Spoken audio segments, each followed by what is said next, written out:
Bohemia, CIA, 1970s. As MIT historian Professor David Kaiser described in his book, How the Hippies Saved Physics, and in the Nova PBS Einstein's Riddle, the Central Intelligence Agency in the early 1970s recruited me and other fringe, hippie, bohemian, eccentric, but credentialed with PhDs from top universities like Fritjof Capra, Nick Herbert, me, others, Fred Allen Wolf, to work on two problems. By the way, I was never a hippie. Nick Herbert, you might say, he qualifies kind of as a hippie. And to some extent, Saul Polzerag, but I was never a hippie. I was definitely more what Herbert Gold described as a bohemian. Also, even in the sense of the Bohemian Club in San Francisco, Bohemian Grove. Although I'm not a member of the Bohemian Club, I have been to the Grove many times as a guest, a prominent member of the club. So Bohemians are not the same as hippies. Bohemians, we like money, we like fast cars, we like aristocratic women, and etc. So we're not at all hippies. We do not. In other words, we're capitalists. We're not communists like the hippies. Okay, all right. Continue. So the two problems that the CIA wanted us to work on was how does consciousness emerge from matter, including the paranormal, the UFO, high strangeness, in a good paper by Eric Davis and Jacques Vallée, and also remote viewing. That's the CIA project in the 70s, to which I briefly was associated at the Stanford Research Institute with Hal Puthoff, Russell Targ, and Pat Price, Uri Geller, Ingo Swann, very important. And the second problem, which is more relevant to today's APEC meeting, how do the flying saucers fly? Now, I claim, ladies and gentlemen, to have completely solved qualitatively, conceptually, both of these problems, in the sense that the physics explaining them is mainstream and actually relatively elementary, including, in fact, indeed obvious. Once one has the correct general idea that has been hidden in plain sight. Eric Weinstein claims that this physics that I'm talking about was hidden by the US deep state in the early 1950s for reasons of national security. I support Weinstein's general allegation here. In fact, my Cornell professors from the late 1950s, who basically ran the Manhattan Project for Oppenheimer, some of them were at those meetings and were obviously involved. Eric Weinstein has alleged that advanced physics, particularly related to gravitation, anti-gravity, was intentionally suppressed by the US government starting in the 1950s. Yeah, well, that's because, first you have to go back to Magenta, at least 1933 in northern Italy, I guess near the Austrian border. Mussolini's people, Marconi was in charge of that, kind of the first Italian Roswell. Marconi was a close friend of my grandfather's distant cousin, Margherita Sarfatti, who, of course, was very close to Benito Mussolini. So I know a little bit about that. And then I know that the CIA was partly created in 1947 because of Roswell and other things. I have a lot of information about that, but I can't, it's not the place to get into those details. And So Eric claims center on the idea that this research, which he believes was part of a golden age of general relativity, was diverted into classified channels for reasons of national security. The evidence for this claim, however, is not substantiated in the mainstream physics community. The key allegations: the Chapel Hill Conference, 1957. Let's see, in 1957, I was already a, uh, I guess, yeah, I was a, well, yeah, no, well, I was, let's see, I entered Cornell in September of 1956. So in the spring of 1957, I was still a freshman physics, math, philosophy major at Cornell. And so Weinstein asserts that this academic conference on gravitation was a covert effort by the government to explore anti gravity and field physics. There is some evidence for that because I was pretty close to Philip Morrison, professor of physics at Cornell at that time. And of course, this is when Morrison, with Cocconi, began to work on the paper on the 21 centimeter hydrogen line as a way of contacting extraterrestrials. So they were definitely into that, although I don't remember any of my professors explicitly talking about anything like Roswell or flying saucers. But all right, connections to intelligence. Weinstein points out the involvement of organizations and individuals with military and intelligence connections, suggesting they act as cutouts to fund and control the research. Yeah, that's definitely true because they did that to me, years later. I mean, very, very explicitly. I mean, basically, I've been funded by them for many years in different ways. And now, alternative physics. Weinstein speculates that this hidden research progressed in secrecy, and etc. Okay, well, that's sort of a main thing topic, which I know a lot about because of my direct involvement, and it's something we can discuss. Okay, let's get to the physics now, and we start with Einstein's 1905 classical theory of space-time, special relativity. Einstein published his special theory of relativity in 1905 before quantum mechanics in its modern form was created in the mid 1920s to early 1930s, primarily by Heisenberg, Schrödinger, de Broglie, Born, and Dirac. The special theory of relativity is really only a vacuum theory. A lot of physicists and physics teachers do not properly understand this. Einstein was concerned with how Alice and Bob, each in what are called special inertial frames of reference, see moving meter sticks and clocks using light signals coming from different points on, say, the meter stick. The meter stick in vacuum can move with acceleration, any arbitrary, slower than light way.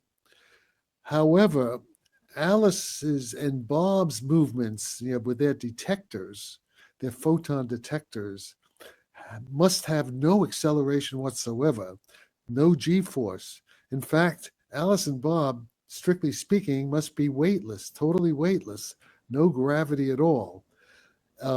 In gravity-free space, outer space, to a good approximation, they each move in straight lines, weightless, no local proper acceleration.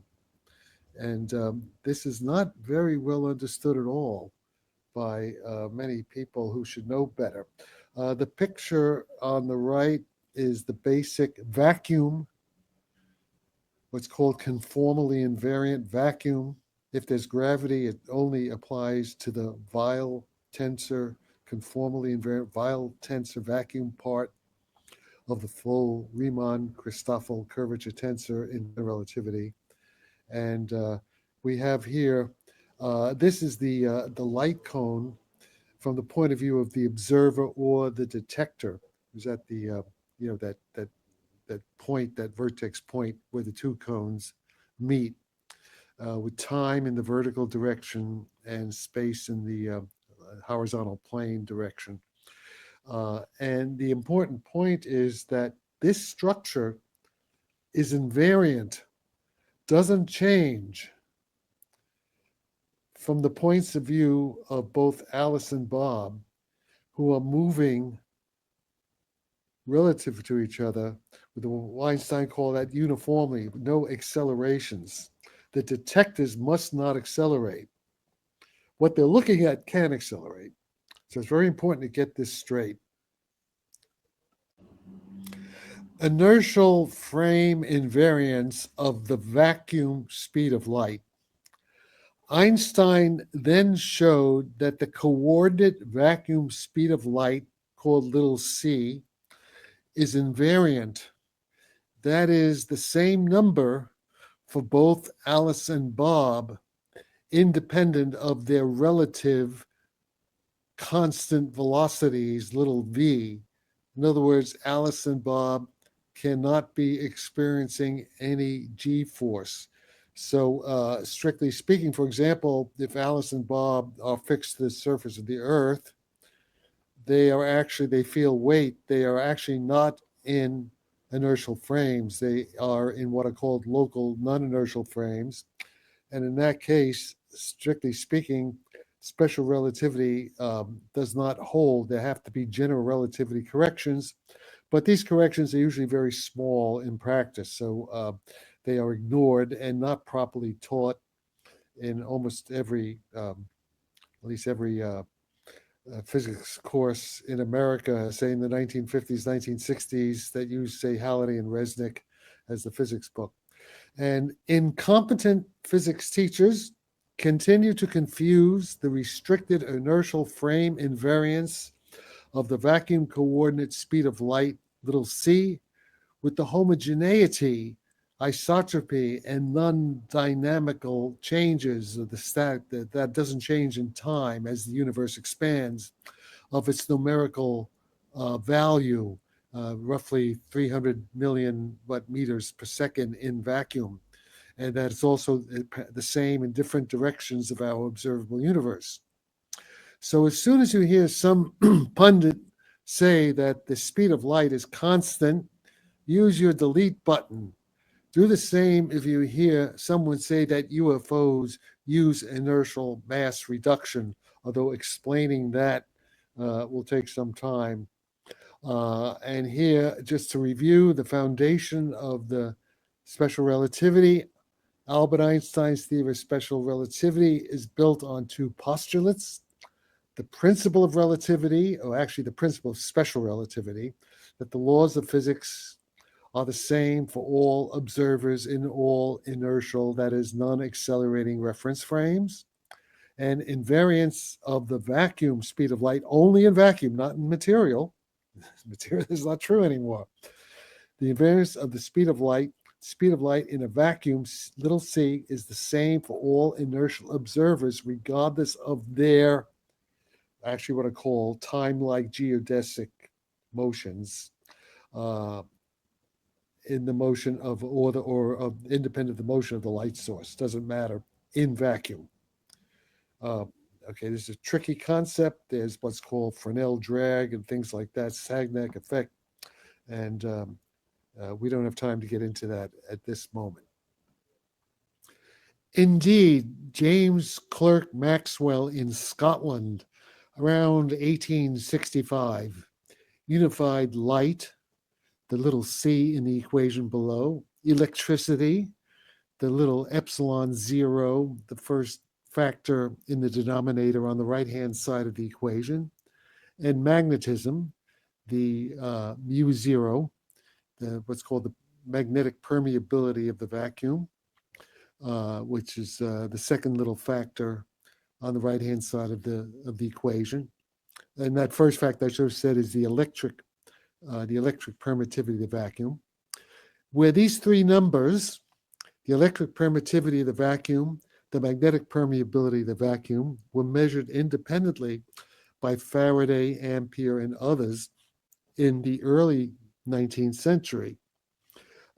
Basically, the electric permittivity of the vacuum has to do with the what's called the electric dipole moment of the virtual electron positron plasma that's inside the quantum vacuum. Of course, Einstein didn't know this, and certainly Maxwell, they didn't know any of this back in the 19th century.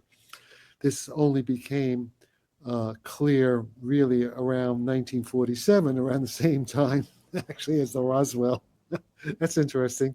It's interesting that Richard Feynman did his main papers on all this stuff around the same time of the Roswell crash. That may or may not tie in with what Eric Weinstein's been saying. I never thought of that before. It also ties in with what Phil Corso was saying. It'd be funny if Feynman got some of his great insights from the Roswell crash, but I'm just that's highly speculating. I'm not seriously saying that, but it's something we have to keep in mind.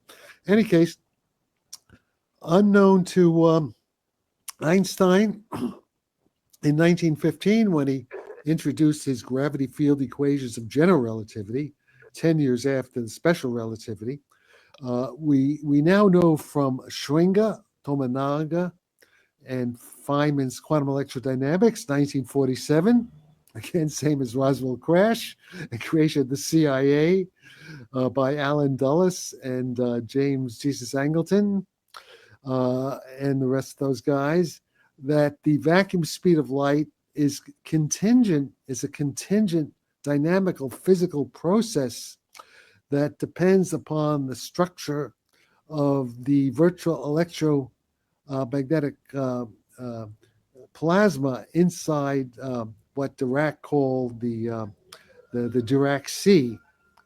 Now, there are also small corrections from the virtual particles of other species, but the dominant contribution by far is simply the virtual electron positron plasma, and that's because the charge to mass ratio, the gyroscopic parameter of the electron, is the largest of all the massive elementary particles that we know of, and you can't include neutrino because they don't have any electric charge, although they have weak charge. That's another issue. So there we are, and also you should see a book by Sir Martin Rees called "Just Six Numbers." Explains how the quantum vacuum, is a contingent structure. So that means that although the vacuum speed of light is always going to be invariant for Alice and Bob moving in the vacuum along non-accelerating time-like geodesics, they'll always see the same vacuum speed of light. But what they see, that number may not be 3 times 10 to the 8 meters per second. Somewhere else in the universe at a different time, it could be a different number and still be invariant. See, that's why to use the word constant for the vacuum speed of light is no good. It's too vague. It's sloppy thinking because what they're really thinking of is that the vacuum speed of light has to be homogeneous. It has to be the same number everywhere in the universe. That need not be the case. It may be the case, but it need not be the case. It's a purely empirical, not a fundamental issue. And that's the main point that a lot of physicists do not understand. Now, we saw in the previous slides that Einstein's principle of special relativity is that the laws of physics must be themselves invariant of the same mathematical structure, the same form, all the equations. Those are called tensor and spinor equations. They must be the same for all inertial frame observers. That is, Alice and Bob are each moving in vacuum. It's got to be in vacuum on what are called zero G-force time-like geodesics, without any G-force and without any what's called local proper acceleration, which is measured by the little accelerometer in your smartphone, in your iPhone. Okay. It can measure that thing, and that's also what's used in inertial navigation in ballistic missiles, the hypersonic missiles, and all that stuff. the ICBMs, unfortunately. So, so that's the point now. But now, special. What happens if the detector, if Alice and Bob are accelerating? What if they're on what are called off-time-like geodesic world lines in the four-dimensional space-time continuum? Um, and so what happens then? Those are called non-inertial frames, and there are corrections. But nevertheless, 10 years later, in 1915, after Einstein did his special principle of relativity, he extended his idea very naturally to the general principle of relativity that all the laws of physics must have the same invariant mathematical, or it's all actually covariant, of the same algebraic forms, even when the observers, the detectors, Alice and Bob, they could be rotating, they could be accelerating, they could be out in space firing their rockets, so that means that the equations of physics at the fundamental level must be formulated in terms of what is called tensor calculus and spinor calculus. It's a particular kind of mathematics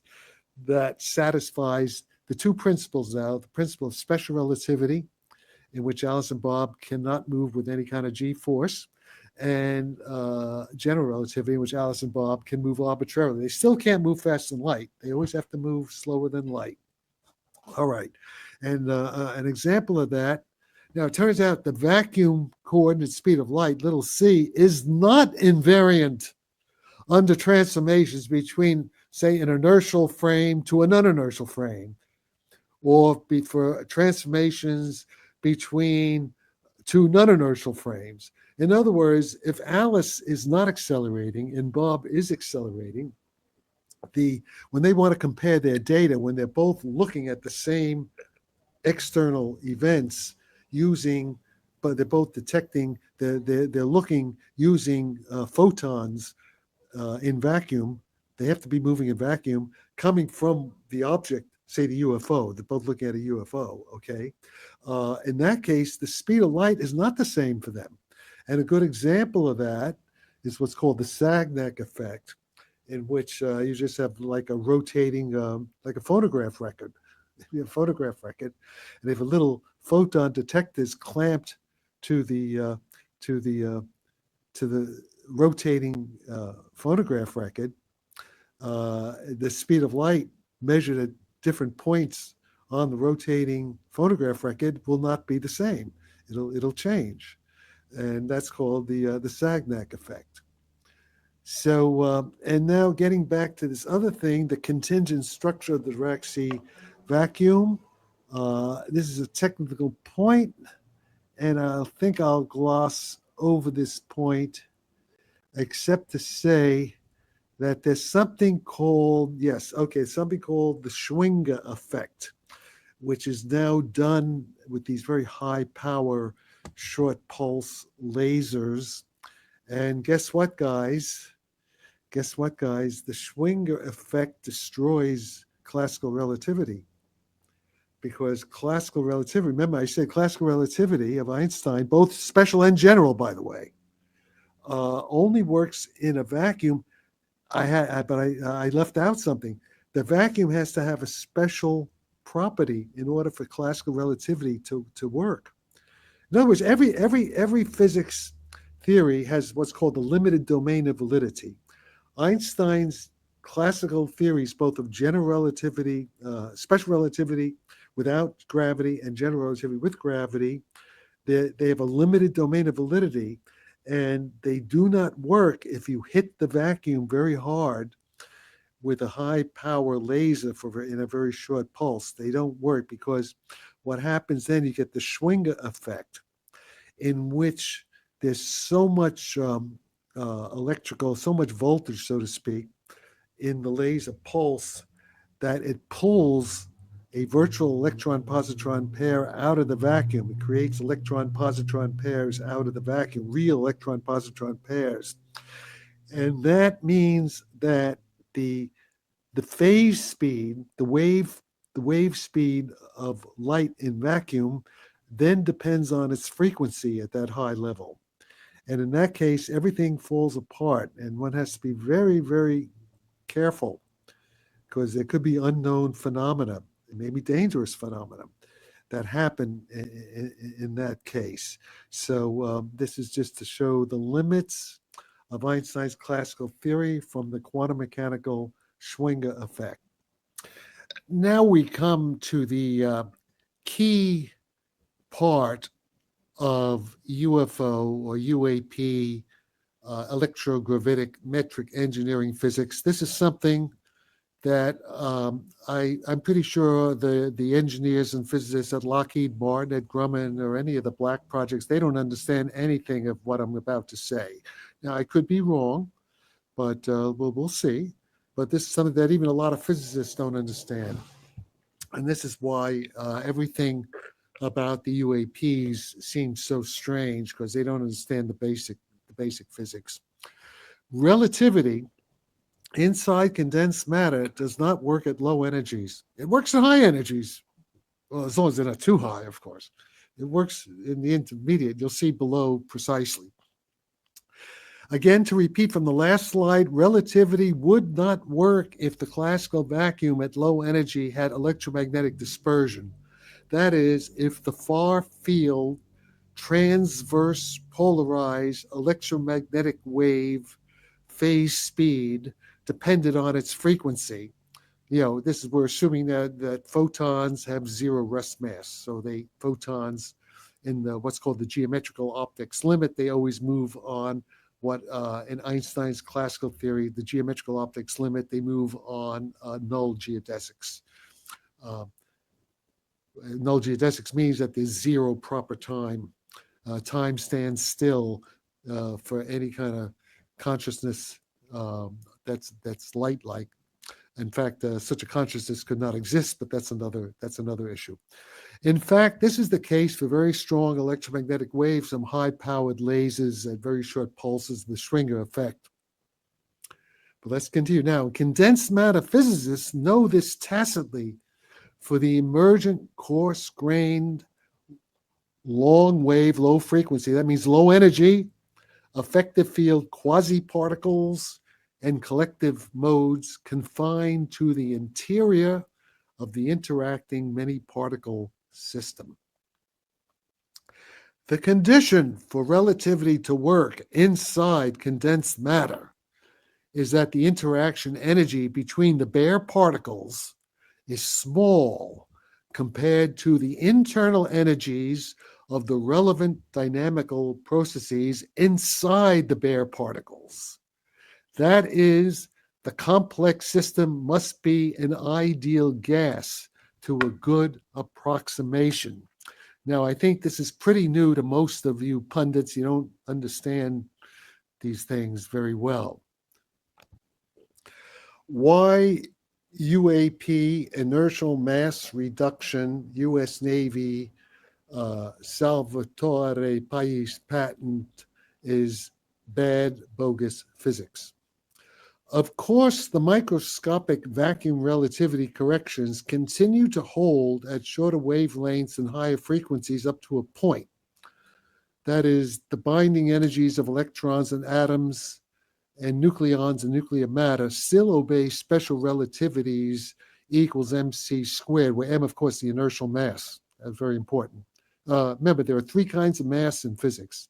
There is the inertial mass, which is Newton's second law, the resistance, how much force you need to get a certain acceleration. That's called inertial mass. There's called the passive gravity mass, which is how a test particle responds to an external gravitational field. By a test particle, it means it has passive receptive mass, but it has zero effective active mass. The active mass is what creates a gravity field. So that when in the equivalence principle, that only applies to test particles, which only have effective passive mass. That is, you can ignore the self-gravity from their actual active mass. You can ignore that relative to the external source mass creating the external gravity field. That's the domain of validity of the equivalence principle. Again, that a lot of people don't understand, who should understand, but they don't. Okay. Now the condition. Then there's also the active mass, which I said, which is the self-gravity of the particle, and that's generally ignored in almost all the textbook examples of the applications of general relativity theory. And that's another point. The self-gravity is not well understood. And of course, the whole point of UFOs, these are all internal self-gravity effects, in which you have to be very careful even how to apply relativity. So people, they're totally clueless. The so-called pundits, in my opinion, totally clueless as to what's really going on. Okay, let me continue. The condition for the use of Einstein's E equals mc squared inside matter is that the interaction energy between the bare particles is small compared to the binding energy of the isolated systems. This is indeed the case, for example, in the nuclear fission bomb, was it Fat Boy, used in Hiroshima, in which the inertial mass reduction of 0.7 grams, less than 1 gram, out of a total like 64 kilograms of the bomb itself, of the fissionable material in the bomb. So this is a very tiny fraction released in about a microsecond, produced more than 10,000 tons of TNT. This is why any claim by crackpots that UFOs reduce their inertial mass to zero is idiotic rubbish. I repeat, it's idiotic rubbish. Throw those bums off the stage if you hear them say that. Furthermore, even if that happened, it would not explain the motion of UFOs. Any object with zero inertial mass in the geometric optics particle limit of small wave diffraction moves along a null geodesic. That's along the light cone that I showed before. In addition, a zero inertial mass electrically charged particle is not possible because the electric charge itself creates inertial mass. Now, I'm just a quick quote from Elon Musk's Super Grok, which says, Jack Sarfatti's text provides a concise and provocative overview of how special and general relativity interface with quantum electrodynamics, QED, and condensed matter physics, while sharply critiquing pseudoscientific claims about UFO propulsion. As a physicist known for his work on extensions to general relativity involving torsion fields and potential applications to advanced propulsion, Sarfatti draws on established principles to argue against simplistic ideas like zero inertial mass. I'll break down the key points and offer commentary highlighting accuracies, nuances, and implications. And at this point, I'm going to stop this particular APEC presentation. I include, you could get it offline, the rest of what Elon Musk Super Grok says about this issue. And this is a good point to stop and to get into more details on how the UFOs actually work in a separate lecture. We can't do, even God needed 6 days to create the universe. And I can't do everything that should be done in the space of 1 hour. I may have also already gone over the hour.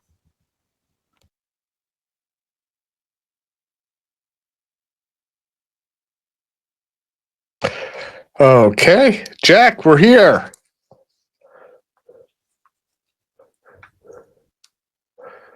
There we go. Okay, so let me add everybody in. We'll do Q&A. Yeah, so I think we're good there. And I have Eric up. Okay, so guys, before anything else, let's put our hands together and give an enormous applause to Mr. Sarfatti. Okay, yep, and Eric took down his thing. And let me unmute Jack. Unmute. Okay. Okay. Can you hear me now? Drew in, but no fighting. Okay. We did it. We're getting there. So my new mic is picking up everything, huh? Okay. I'll see if I can fix that. Okay. Any questions on what I said? You have a ton of detail there. So you generate a lot of this working with Grok, right? Yeah. Yeah, Well, but what I'm doing here, this is only like 10%, right? Because I'm just trying to introduce the foundations of relativity. That, by the way, a lot of physics teachers don't understand it very well. You see, you can do the mathematics, you can solve a bunch of problems. The textbooks they only have a superficial understanding of it. You can do the mathematics, the formal mathematics. You do quite a bit of physics with just the formal mathematics without understanding the physical meaning of what these symbols really mean. And this is especially a problem with theoretical physicists. Engineers, it's just the opposite. The engineers know how to do equipment, but they don't understand the theory very well. So there's like a cultural, there's a gap. There's a cultural gap. In any case, are there any questions? No questions? Well, yeah, Joel, go for it, sir. So thank you very much for the presentation. So you already went quite further in the open mic session last time, right? So I really enjoyed the presentation. I think it's very good to set a strong foundation on general relativity, but I would have wished for you to already go deeper into your equations and what you're actually doing right now. Yeah, well, I can't because the audience isn't ready for it. They don't, like as you know from a university, you have to have prerequisites.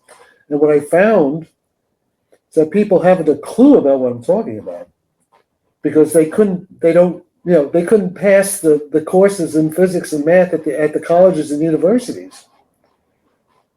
So the point is, maybe you can understand the more advanced, but the people, and it's not just the people here. I'm not just talking about the live people. I'm talking about there'd be hundreds, maybe thousands of people on the internet, on YouTube, watching all this stuff, right? Because I'm promoting. I have 14,500 followers on Twitter, on X.com. I have almost 40,000 followers on Academia Edu. I got another like 12, 15,000 followers on, Facebook and LinkedIn, and there's also Truth Social. There'll be a lot of people watching this, and they can't understand anything I'm talking about properly. In fact, the real problem is Louis Elizondo can't understand it.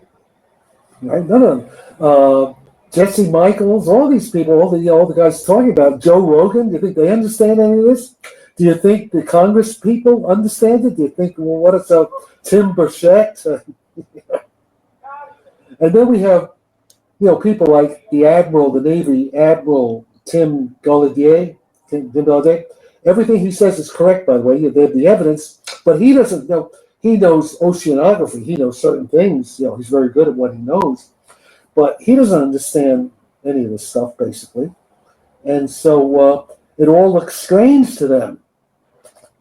And and this is a real problem. But let me tell you one thing: there are people who do understand it, but they're in Moscow. They're in Moscow. I was invited to. They wanted me to come to Moscow 2 years ago. Moscow State, right? The people in Moscow, they understand it. Beijing, well, I think some of the people who do understand parts of it and try to understand it all are also here, are also part of the APEC community. So yes, I really like your presentation, and it's a good setting, right? It's a good basic step. And I really would like to see the next steps, and I actually would have loved to discuss some of the deep ideas that you have been putting out in the last weeks. Maybe we can do so today. Maybe we'll go. Okay, maybe I will just go. Like, one of your central ideas is this x transpose x much greater than 1, right? So this say that idea again. I didn't hear. Say it again. Repeat that. The capital X transposed and x much greater than 1. That is like one of your central ideas. So the resonance regime, right? Yeah. Wait. Okay. Yeah. But be more specific. I'm not sure. I'd have to see. Can you share the screen? Can you draw what you're talking about? He can. Tim, can he share the screen? Well, he can do a screen share, but I don't think he can do annotations. That would be Zoom. Yeah, StreamYard is. Yeah, is a I little don't. bit I more don't have limited. an iPad like you got usually, but I don't know what X is here. I don't remember saying anything about X. I remember saying like there's two coupling coefficients. There's K1 and K2. Are you talking about that?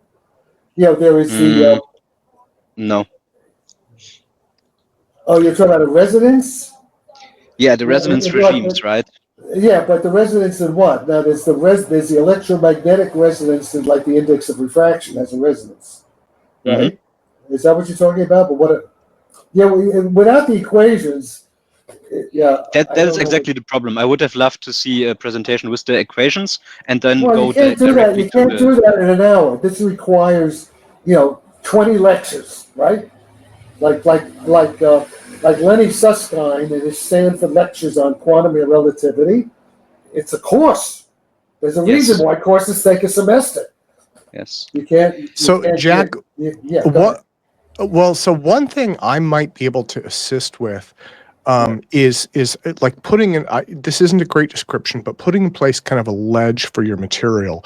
And I think you're absolutely right. One of the problems is, I mean, you are a theoretical physicist with a PhD and decades of experience in this. Yeah.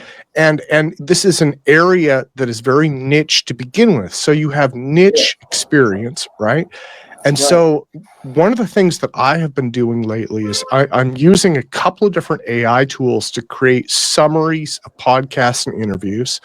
And in fact, while this presentation was playing, because it was pre-recorded, I actually created a summary of it. Now, it's still very raw. I can put it up if you'd like, but let's see. Yeah. Okay. Maybe. Well, I'll show you. Yeah. Again, it's not magic, but what it is. Unless somebody has some urgent question, but if not, let's see it. Yeah. Well, I'll do a share really quick, and you can at least see kind of what I'm doing with this. And again, my hope is not here. Let me see if I can. Okay, share screen to transcript editor. There we go. Okay, so this is the lecture that you just delivered. Okay, and this is the raw transcript of it. It's very raw, right? It's just send it because I can't. It's too small. Can you make it bigger? I can do that. That might help a little bit. Yeah, and by the way, I have a lot of things on my X.com. I have a lot of Grok summaries like this too. So yes, exactly. My hope is by creating summaries like this. There's no math in this. But my hope is that this will help open it up for people. Yeah, absolutely. Do me a favor, send me that so I can link it. I'll link it on my X.com. Yeah, I have like 50,000, 60,000 followers all. So I'll put it out there. And then the other thing I've been doing, again, I've been putting these up on the Alt Propulsion and the UFO Rev websites, and I expanded all of those bios too. So what I'm trying to do is put our best foot forward as a community and make everyone look as good and be taken as seriously as possible. Okay, now here's a question. There was a question from Brendan McNamara. Brendan's in here. Where's Brendan at? Let me just see. Let me just read it. Love to hear Sarfatti. How does what? It's gone. I can't read it. It disappeared. It went up and then it disappeared before I could read it. McNamara's thing. It's scrolling up. Oh, there it is. Jack mentioned that objects such as photons moving at light speed have a null geodesic. What does he think happens to consciousness in a craft projecting a warp field? Well, those are two separate. It's apples and oranges. So there's no connection between the two parts of the question. Yeah. There's zero consciousness at light speed because without time flowing, right? There's no proper time. I mean, your consciousness requires the time duration, right? Quality. We experience things in time. So if the proper time is zero, and also you can't have any mass. You can't have any electric charges. There's a whole contradiction. You can't have ordinary matter. We can't exist at light speed. Even both classically and quantum mechanically. So, But there was a question he asked before that disappeared. I don't know. I'm not sure. Yeah, I was the one that accidentally bumped his off the screen. If I can ask you a question, Jack. Yeah. I wanted to ask you about the Sarfatti factor. Specifically, its value seems as though it's derived from like the most ideal conditions of plasma possible, but those values, they seem really, really high. Like the plasma has to be super strong, B field that has to be very low frequency. I was just wondering, what's the most feasible value that we could achieve in a plasma, and does that attain the proper Sarfatti factor to be useful? Okay, good question. Now, that particular work was not me. That was Michael G. Anderson at the Lawrence Livermore Nuclear Weapons Lab, okay, who did that. He didn't even tell me about it. He cited my work. He uses my idea. And he also he has some other, additional stuff to it. He uses the idea, and he has a actual proposal for a machine, right? That where this is called the S factor is like it's a dimensionless number. It's actually a complex number, but that's another issue. But right now, just think of it as a real number. And in his machine, he thinks he can attain an S of 10 to the 32, I think it is, 10 to 32. That corresponds to an index of refraction of 10 to the 8, because the S factor is basically the fourth power of the index of refraction, roughly speaking. So that would mean 10 to the 8. That would mean, say, in the case, the effective speed of light, which is normally 10 to the 8 meters a second. In the plasma, it's down to 1 meter per second. Down to 1 meter per second. Okay. Now, and then he says that with that he can make a little warp bubble. He says the plasma will form a warp bubble of about, and these are not my count. This is, the government. This is, this is Ed Teller's lab. This was Ed Teller's lab, right? They're the weapons place, right? And they say there'll be a little vacuum bubble about I think it's 1/10 millionth of a cubic meter. And on the surface of this bubble, the effective G field is like 16,000 Earth G. Okay, then they'll see something. They claim that, but they need $250 million to do the experiment. All right, and also, but apparently the machine, they have other uses for it. A $250 million machine, 30 feet high and 60 feet, it's a giant Frankenstein kind of machine, but they're going to use it for nuclear weapons simulation. They use all kinds of things. And I guess it's for fusion, they're studying fusion or whatever. I don't fully understand. In any case, Mike Anderson asked me to sign an NDA, to help to work on a thing, but I didn't. I said thanks, but no thanks. Use my stuff if you like it, because I don't want to be restricted by any NDA. I don't need to know, what they're doing, the details. I don't care about that. But the general point of your question is very important, because basically this S idea, the idea that the active mass, it's very simple. The basic idea is that the active mass for self-gravity, if you have a chunk of mass, okay, and if you weigh it, when you weigh the mass on a scale, you're measuring, the weight measures passive gravity mass, doesn't measure active mass, okay? And what I'm saying is I have reasons for saying what I'm saying. What I'm saying is that basically what you have to do, and I'm oversimplifying to some extent, basically you have to take your passive mass and multiply it by the square of the index of refraction of the electromagnetic field, at that mass. Now, if you're doing things at frequencies, you have to do the Fourier transform. So basically what you have to do, there's a generalization of the index of refraction. It's called the electromagnetic susceptibility.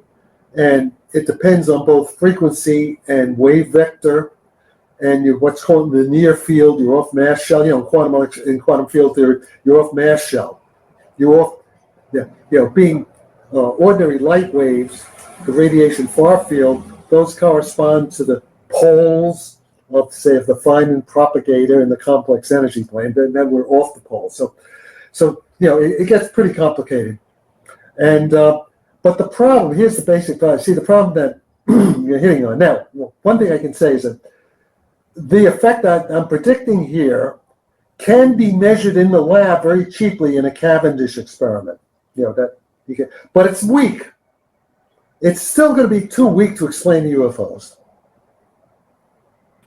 Basically, it's too weak. How has that experiment happened already with the water? Well, I don't know. Okay, well, here, that's a good question. I wish I knew, because people do things they don't tell me, right? Okay, all I know is this. That working with Elon Musk's Grok, I guess 2 months ago, is it now? Elon Musk's Grok figured out a very cheap, $20,000 experiment can be done. It could be done in high school labs, be done in community colleges. Anybody could do it, right? And Elon Musk did everything. Every number, what you need, this and that. Everything is figured out. There's no. It's like filling the dot. It's like painting. These little things where everything is outlined. You just put in the colors. You just do the experiment. It's a simple. I mean, Cavendish could have done it in 1798. He could have done it. All you do is you take a big chunk of ice, 2 chunks of ice, and let it naturally melt. Well, you have to have it in a container, of course, and you let the ice melt, and you'll see if I'm correct, you'll see the torsion balance swing according to Newton's laws. It's a simple little, it's all there, it's all spelled out, and that'll test the equation, because the nice thing is that when ice melts, the effective index of refraction goes from say a pure number of 100 down to 80. So it's a 20% effect. And if the active mass of the ice melting to water is proportional to the square of, so to speak, of the index of refraction of the ice, and as the ice melts to water, that index changes, you're going to see a change in the relative angle, in the horizontal plane, the torsion, the angular separation between the big masses and the small masses. So Cavendish could have actually done this experiment. He could have done it, 1798. Let me finish. Let me finish. I haven't finished the what you need to know. So when this Grok did this, I posted it on X.com about 2 months ago, and in the first 24 hours, there were 20,000 views in 24 hours, all over the world. You can see Russia, China, everywhere, Germany, all over the world, Australia. Okay, so now the thing is this. If the experiment works, as I say, it's proof of concept of electrogravitic, basic. But the effect is still going to be too weak. That's not what UFOs are doing. UFOs are doing something like that, but not that particular. So here's the thing. Let me give you a little background here. This is what I think, Eric Weinstein, when he says the guys, my physics professors and other guys back in the 50s, that they hid this stuff, I think Eric is correct. They hid it in plain sight. So I think I think John Wheeler and Feynman and DeWitt, all these guys, they probably understood everything I'm telling you, because it's not. It's kind of obvious, and really, I mean, the reason people don't see it is because in the way they teach physics today, and I think it's done deliberately. Just look in text and think of your own physics courses, okay?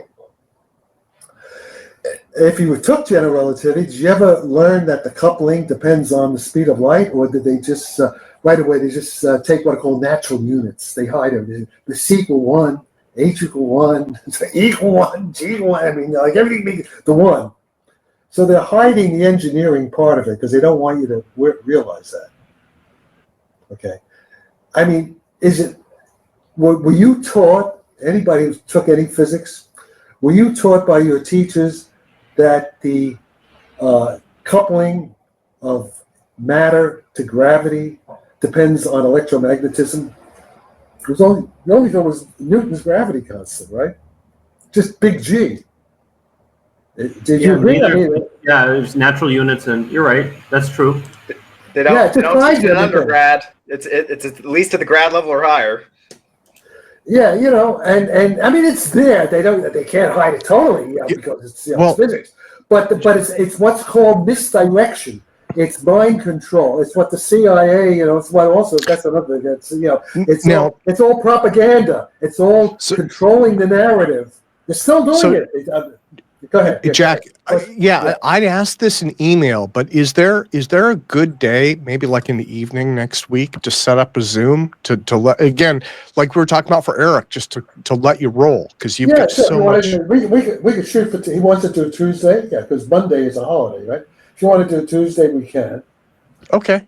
Oh, okay, but getting back to the issue. So the question was, did anybody do the experiment? They may have done it, but let's put it this way. If anybody in the military or the intelligence community does it, they're going to keep it secret. They don't want people to know it. Yeah, I mean, they want the advantage. One other question. Have you seen Chance Glenn's research? He was doing a similar... so they have that basically giant Z-pinch they're making in the national labs to try and get this effect. Okay, here, slow down, speak slower, repeat what you just said. I know who Chance Glenn is. Yeah, so the spark gap experiment. What is he doing? He was doing a smaller scale experiment similar to the experiment you discussed to try and get a very large S factor. So he did a much smaller. What's his experiment? Tell me what is his experiment? Well, he was just testing for the same sort of S factor in an ordinary spark gap. I don't understand how it connects. I'm talking about a Cavendish experiment. You're talking about a. Well, no, this is before the Cavendish experiment. You mentioned that they were proposing an experiment for a multi-million-dollar machine, which was if I recall correctly. Okay. Right. So. Okay. Wait. So here's a plasma. So Chance Glenn just saw a similar effect to what was predicted in the Z-pinch in a much smaller spark gap. Recently. Okay. Fix your camera. You can't see all your face. Your face. Look at your camera. Okay, that's better. Okay. All right. Do me a favor. Send me his experiment. I haven't looked at his latest. I thought he was doing stuff like Sonny, and that guy from Connecticut with light, with interferometers. That didn't pan out. So he was like, he realized he needed much higher energy levels, which is it's too weak. So he went to the spark gap, and it worked. Okay, all right, okay, I'd like to see that. Yeah, so he's doing kind of a poor man's version of what Lawrence Livermore is. What you say? Well, what the interesting thing is here is if an ordinary spark gap will do it, maybe it's a lot more engineerable than his machine. But of course, it's still going to be. It's still going to be too small. Fusion testing. Okay, let me tell you now what I do know. Okay, in a general, I got to be careful because we're getting patents. What I do know is this. Generally, the fact that the Einstein coupling is so weak that it's 10 to the minus 43 reciprocal newtons of force in MKS. Yeah, the Einstein coupling.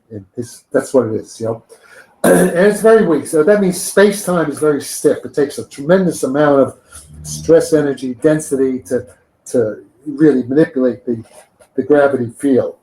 Right, to do anything. And even if you can, do this S field thing, it still seems that it'll be okay. Even in Chance Glenn's thing, if it gets an effect, it's going to be very weak. You can't lift a craft. You can't propel a 3,500 pound flying saucer with that. Okay, and you can't do.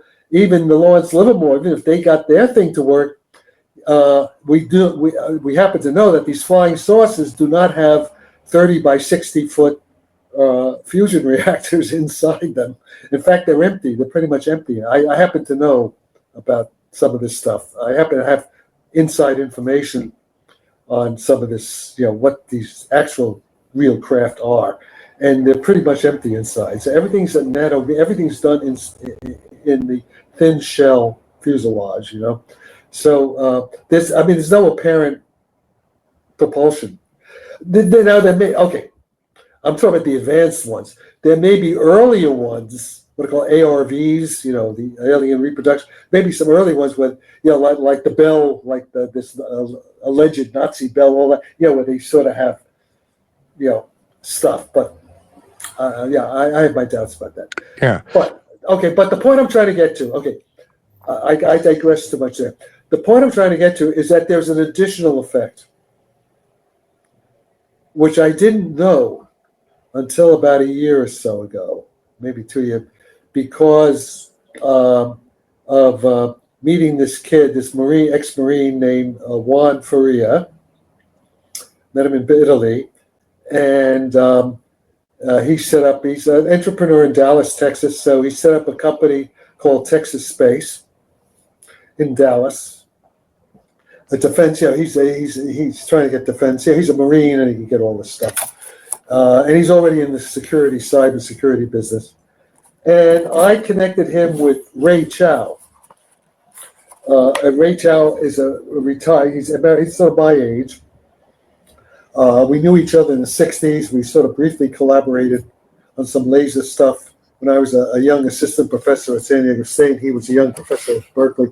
In any case, Ray has been thinking about, how to connect electromagnetism with gravity. He's got, all kinds of experiments, all kinds of ideas. And one of his ideas was I didn't know about what's called the electron spin. And I can't go into detail on it, but it turns out, and Ray, I actually went beyond where Ray was at, because Ray was trying to transduce, like gravity waves coming in and produces an electromagnetic signal going out using spinning electrons in a quantum entangled, using like 4 quantum entangled electron spins. And he thinks in a certain material, a ferroelectric material, he thinks that effect would be big enough to get an effect out. And so for passive detection, it seems, his argument seems to work, but there's a problem about whether you can reverse it, whether you can generate a gravitational field using this electron spin. It's a quantum mechanical spin effect. And if you go on my x.com and look at the technical, forget the political stuff, but just look at the physics stuff I post, the Grok, you can see what Grok says about all these things. Basically, there's a extension of general relativity. Now we're getting into what Joel was asking. There's an extension of general relativity called Poincare gauge theory.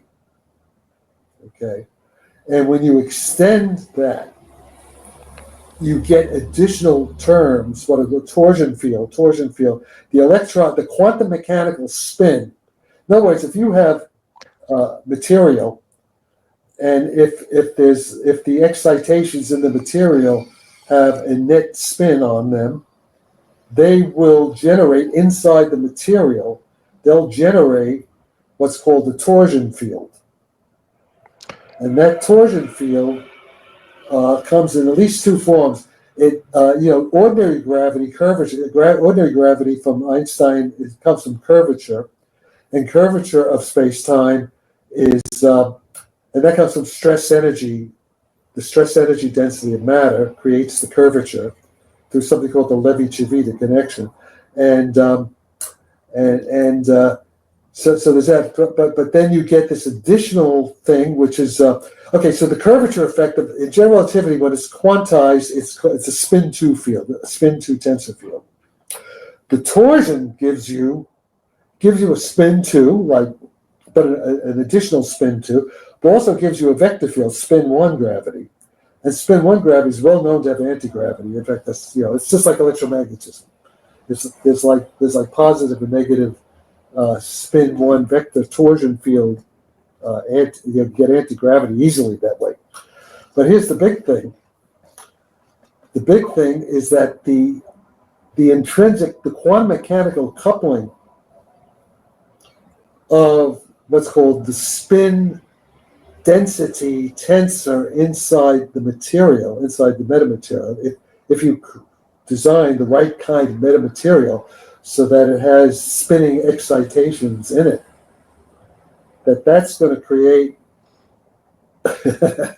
okay, it's going to create a much stronger gravity. In the case of spinning electrons, just let me finish. Don't interrupt me when I'm done. I'm giving you gold now. It's like, don't interrupt until I say I know. it. I'm just Okay.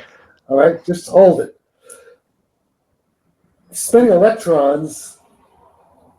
Okay. The effective coupling for Einstein was 10 to the minus 43 reciprocal newtons. For spinning electrons, it's 1 reciprocal newton. 43 pounds of 10 stronger. For nuclear spins, it's about 1 million times less. Using kind of Ray Chow's, using an idea that I got from Ray Chow. So, right? Tim, I know you want to. So the problem is, let me. I'm not done. I'll tell you when to talk. Let me finish. The problem is, it's too strong in many cases. It's so strong that it makes nuclear bombs look like firecrackers. So you got to be very careful. It's be very dangerous stuff. This results now. So that's where we're at. Now, of course, Moscow is very aware of this. People in Russia are very aware of this. As far as there's been Russian torsion research since the 70s or something. Yeah, right? well, we had those. We had back 20 years ago. That's the other thing. We had Joe Furman. We had ISSOs. It was Bernie Hayes, Hal Puthoff, guys, let's. Yeah. So Jack, I emailed you about Tuesday. Let's do again. This is you got to go long form, man. You got to go long form because you have too much good stuff. I want to ask about Chi and the metamaterials, and there might be a longer form thing on Tuesday. Yeah, and maybe we should also do more than one, right, Jack? If you want to do a real lecture series on this topic, there's got to be a series. There's got to be a series. There's at least like a semester course here. Yeah, I'm up for that. I'm up for that. But so we're totally down for that, Jack. Yes. For right now, let's put our hands together and give Jack another giant applause. You want to? And I'm sorry for cutting things short, but we're there. And we're that's fine. That's good. That's good. David is here, so let me do that. Let me take everybody out, except